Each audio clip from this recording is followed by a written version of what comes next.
All right, welcome back to another episode of Coffee and Coin. It's me, myself, and I on the podcast today. So, I decided to do an AMA, an Ask Me Anything, specifically focused on Wealth Circle questions because we get so many questions about the Wealth Circle, which I love, but y'all are DMing me. We're getting them to our customer service inbox. I can only answer so many people at a time, right? So I figured since so many women have great questions that I would put them into an episode here for you today. This way you can listen and determine whether or not the Wealth Circle is right for you. All right, before we get started, I want to give you a little tough love. That's one of our values here at Factora. We don't like it when people are condescending and act like women aren't smart enough to be investing. But we also don't like it when people are like, oh, girl, it's fine. Don't worry about it. You'll figure it out in the end. No, you got to figure it out now, right? So, nothing condescending here. Factora is a judgment free zone, but we do love big sister tough love because the truth is, no one is going to come to your rescue when it comes to your financial life other than you. So, if you want to make a change to your finances, the key to doing that is education, which is why we built the Wealth Circle. The Wealth Circle is like a master's in wealth building education that we didn't get in school. Most of us didn't get at home either. And even if we did have a parent at home who was smart with their finances, a lot of shit has changed, right? We don't have pensions. We don't have a lot of guarantees with job stability the way that some of our parents were in their career at the same company for the entirety of their career. So things are different, and we built the Wealth Circle with the modern woman in mind. But before we get into this episode, I thought it would be helpful for me to give you a little background on me and how I even built the Wealth Circle because I didn't really set out to do that. I had a personal problem, and as many businesses come to fruition, they are from founders creating the solution to a problem they had. And I am no different. So, my career journey starts back in 2009. I graduated in the Great Recession of 2008. Couldn't even find a job that was outside of the service industry for 9 months. I moved to Miami and got a job working at a conference planning company. My first salary was $25,000 a year. That was really little then, too, y'all. And I was college educated, but I also had colleagues at that same company who were making $25,000 and had college degrees and masters under their belts. And that's what they were making. And we were just all thankful to have a job. So I'm in Miami. I've always wanted to live and have this badass, cool girl career in New York. And so I end up getting a job at the Estee Lauder companies in New York by way of this conference planning company because I planned a chief marketing officer conference, and one of the marketing officers came from the Estee Lauder company. I made a connection. The rest is history, as they say. So I get myself to New York, and I remember my starting salary was $40,000. And I actually thought I was going in for a final interview. I'd flown to New York for this. Well, I'd actually flown for a funeral, but I let them know I was here because I was in the interviewing process. And so I thought it was my last interview, but really they offered me the job up in the HR offices. And I was like, oh my God, like this is everything I've always wanted. I want to be in New York, $15,000 more to my salary. Amazing. I signed on the dotted line without even blinking. Newsflash. That was the second job that I had accepted without even attempting to negotiate. And also, it's almost comical now that I teach women about personal finance because I didn't even understand at the time, at a young 23, that going from Miami, Florida, a non-income state, to New York City, highest income taxes in the country, I wasn't actually making a $15,000 salary increase. I was going to be making less when all the taxes were out of my paycheck. So this was a really harsh reality when it set in, and I could barely afford my $1,000 a month for my room in my apartment that was a 5-story walk up, but I was up a metal staircase on the 6th floor, and when it was hot, I was sweating, and when it was cold, I was freezing, and just typical New York stuff. But I then went on to build up my career and make it so I was making over $100,000 in New York within my 20s. But I got really good at making more money. I never got better at saving or understanding how to get that money to grow for me. So I just had this thinking that, well, I'm good at making money, so I'll always go make money. And one day I'll make enough money that my bank accounts aren't empty and it'll be fine. Because I was wrapped up in that lifestyle increase of make a higher salary, get a nicer apartment, get a bonus, book a flight to Europe. So just before I had the money in the bank, it was spent. And sadly, over half of Americans live like this. This is the paycheck to paycheck reality because if you don't have good financial habits instilled, and a lot of us did not get these instilled at home, and none of us got this in the American school system, it's really hard to go from not having those good habits to instituting them by yourself alone, especially when we don't talk about this as women. So here's what happened. I got so good at making money at my jobs that I fell into being a salary negotiation coach for other women. I mean, first I was just telling my friends, you got to make more money. What job do you have? How long have you been there? I would basically get with them on salary.com and Glassdoor and figure out the range for their specific job title and experience level and be like, this is the band. If you're underneath it, you got to get into the middle/top of it. And then I would coach them on how to talk to their boss and how to ask for more and how to change their incomes in a conversation or two. And then that was pretty successful. And they started telling their friends started calling me. And I was like, yo, I can't do this all day, every day. So I'm going to charge for it. So that's how I fell into becoming a salary negotiation coach. And then I thought, wow, I'm really so excited to be serving women in this way. This is what I think I was put on earth to do. Help women make more money because money is power and men have more money and they're powerful and we deserve to be equitable with them. So we need more money.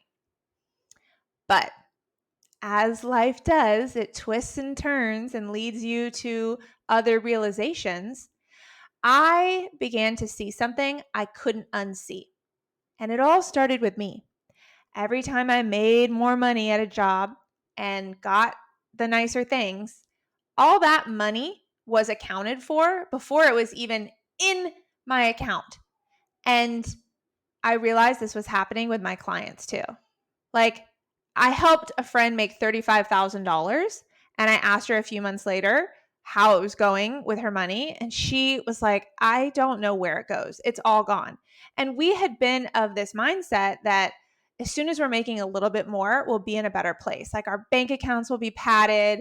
We'll have more money so that we don't always have to feel so constricted by our accounts getting low or empty. And it just wasn't working. So I realized just because you make more money doesn't mean you have more money. And I needed to get educated about personal finance and this investing stuff that I was scared of, but knew I needed to be doing. So I went on this personal financial journey of reading everything possible, podcasting all of these different financial podcasts, and really just trying to make personal change, because I knew that if I wanted to fulfill all my life aspirations, I had to get a handle on money. Not just making money. Yes, I was good at that. But keeping the damn money, it's hard to earn it. It's so easy to spend it, and I couldn't curb the spending so that I felt really good about my future. So, that is how I got started.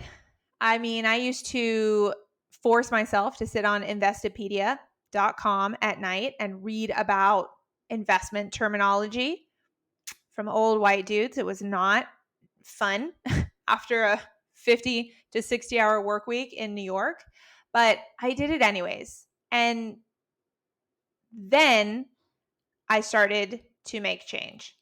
Not at first. At first, I had absolute analysis paralysis where it was like, oh my God, investing is amazing and so cool. And I understand how it works, like kind of, but I don't have a lot of money to invest. So I can't fuck this up. So that kept me in a frozen, like almost year where all I wanted to do was talk about money because I had just learned so much.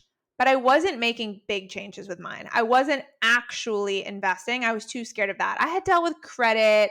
I had dealt with my bank and checking account. Like I moved from a regular checking account to a high yield savings account. I'd done the little to-do list items, and that was helpful for sure. But when it actually came to the investing part, I was so nervous to get it wrong that I just kept putting it off.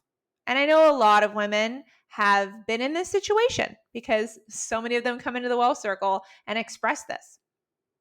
Okay, so all of that was just really to tell you that the Wealth Circle came out of my own need and developed into a much better version of what I taught myself about investing. It took me years to learn not just about the stock market, but how to understand real estate investing, business investing, what it means to become an accredited investor. How come all these guys had access to deal flow that women weren't in on? We know the venture capital situation of men getting 98% of the money, women only getting 2%. But also if you look at the venture capitalists, they're primarily men. So I was just really trying to figure out all these things. And then the big moment for me was realizing, wow, I spent so long learning all this stuff, but it didn't take me that long to put it into action. But I took so long to put it into action because I was scared.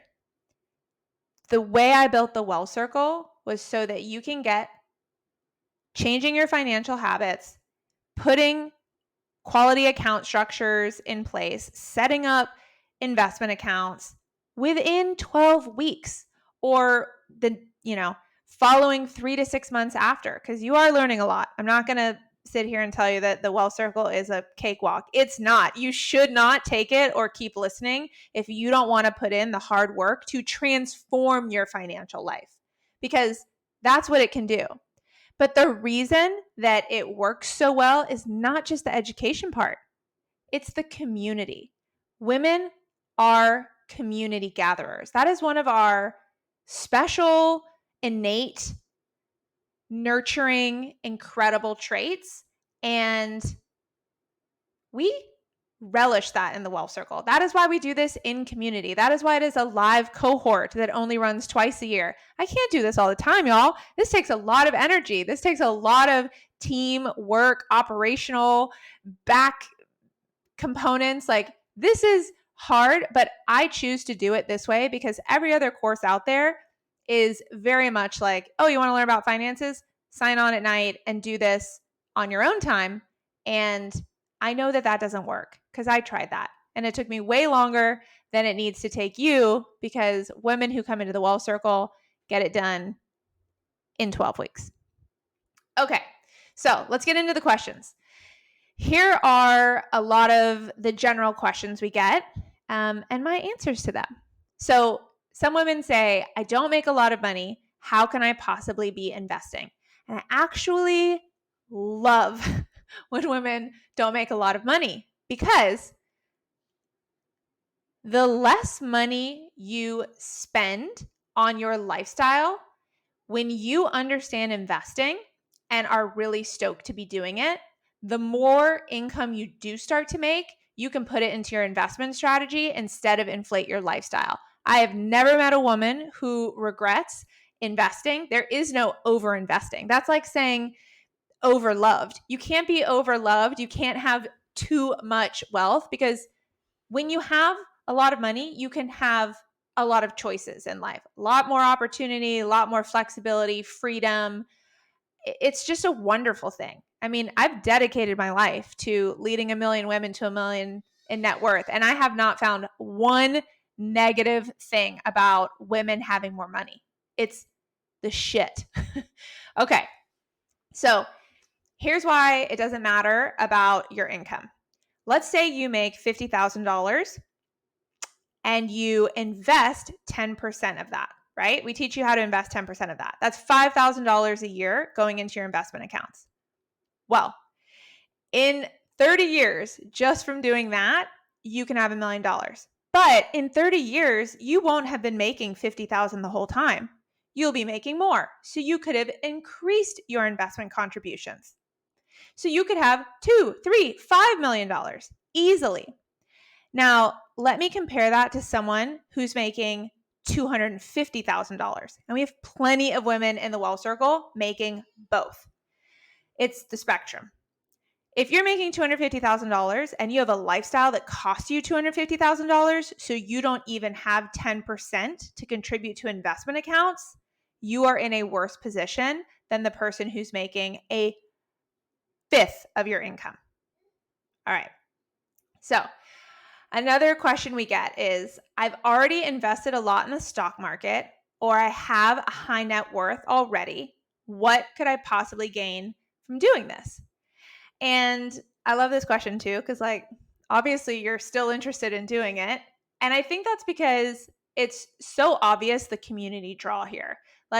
If you are someone in your life that doesn't have a group of women to talk about your personal financial situation with, then this is a great place for you to do that. There are so many women who come into this community who don't just gain money friends and confidants, because it is a very personal and vulnerable experience to share your salary, your debts, your net worth, and we gonna share all those things. But we have women in this community who literally start investing together. They've bought real estate properties together. They've invested in other businesses together. They've invested in each other's businesses. This is the boys club of money and investing that women should have always had. And it's a huge, huge piece of the Wealth Circle. So I do also want to say that just because you have a lot invested in the stock market and or a high net worth doesn't mean that you're that comfortable investing in the stock market. A lot of people have done a great job of filling their 401ks and their IRAs since early in their career, and that's awesome, and you should feel great about that. But I want you to feel like you understand your asset allocation, that you know how to either dollar cost average into the stock market or lump sum invest when you have different windfalls, and that you have a strategy to put that into. So this can help deepen your knowledge there. And also, we're going to talk about the real estate asset class and the business asset class. There are 3 main asset classes: paper, stock market. That's just, they're interchangeable. Real estate or business. And we're going to go through all 3 of them. That's a big differentiator for us. I think this question, I wasn't planning on talking about, but we do have so many people say what makes your course different? And it's probably those 2 things. It's 1, we do it in community, and 2, we don't just talk about the stock market. I guess I would say 3 is that we do it live. Like, this is a live course that you're showing up, you're accountable for getting your work done, doing the assignments. We're going to talk about them.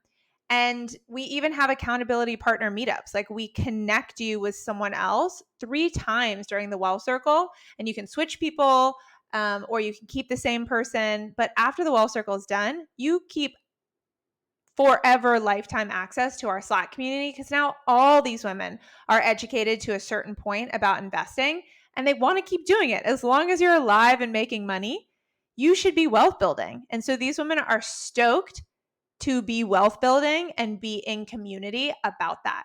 So a lot of people leave the Well Circle and they'll just say in the Slack community, hey, I'm looking for a new accountability partner. I'm focused on, I don't know, whatever their goal might be, like buying 3 investment properties in the next 3 years in these regions.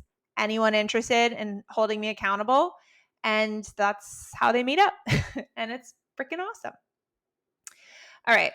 Another question we get frequently is, I have a 401k, but it hasn't been growing. Why would I want to invest more when I don't think it's working for me?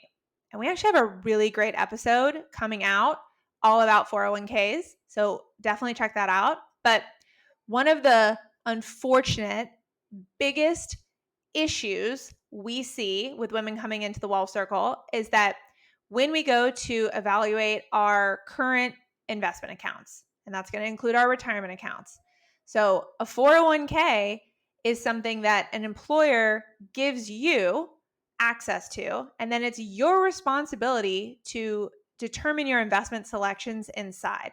And a lot of people fail to take that second step. They set up the account, they set up the contributions, but if you're just putting money into an investment account, but you haven't picked out the investments, it's actually just sitting in cash or a cash alternative like a money market. There's a lot of terms of these that they might sound like they're investments, but they're not, which is why they haven't been growing. So way too many people who come into the Well Circle figure out that they've made this mistake, but it's still great that they figure it out now so that they can make sure that they move that money into actual investments and they have the ability to grow. Okay. Another question we get so frequently is now really a good time to be investing in the stock market? There's so much volatility and the possibility of a recession. Guess what, y'all? There's always the possibility of a recession. There's a recession around the corner every other year, right? It's always in the ether. That is not a reason to not be educated on market fundamentals and understand that time in the market is much more critical to your wealth building than trying to time the market. In fact, we can't time the market. None of us have magic 8 balls. Even professional investors cannot time the market. You literally will be waiting forever on the sidelines if you're waiting for the perfect time. I remember having a roommate who was like, well, I'm not going to invest until after the presidential election because, you know, things are going to get wonky depending on who wins. And I'm like, what? And there was always an excuse like that. This person's still not investing. And that is a mistake, because this question is now a really good time to be investing in the stock market. I just pulled up some of the top indexes. I'm sure y'all have heard about the Dow Jones, the NASDAQ, the S&P 500. If you're not that familiar with them, we go over them in the Well Circle. But the Dow Jones year to date is up 7.28%. The S&P 500 is up almost 20%. The NASDAQ is up 37%. By the way, I am recording this on August 1st, 2023. And these are going to fluctuate and they are going to change, but this is a really great place and time to have your money invested. There's really not a bad time because you need a lot of timeline, right? You need a 10, 15, 20, 30 year investing time horizon to capture the best returns and not even have to worry about volatility.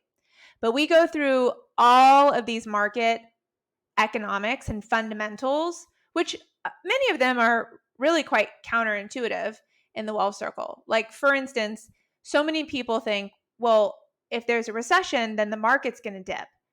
And we don't know when that recession is or if it will cause a market dip. But if those two things were going to happen, what that actually means is that when the market takes a dip, everything's on sale.